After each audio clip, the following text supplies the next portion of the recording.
हाय, तर आज आपण चाललो आहे फिश मार्केटला।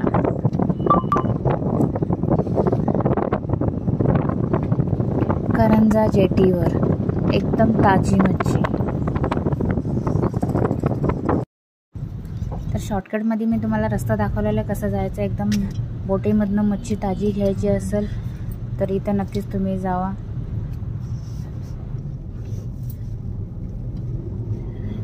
इथे मच्छी घ्यायला मच्छीवाले येतात, खाणारे लोक येत नाही, कारण सर्वांना हा ठिकाण माहीत नाहीये।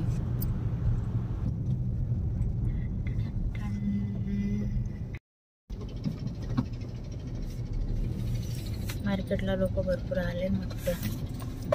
वही तर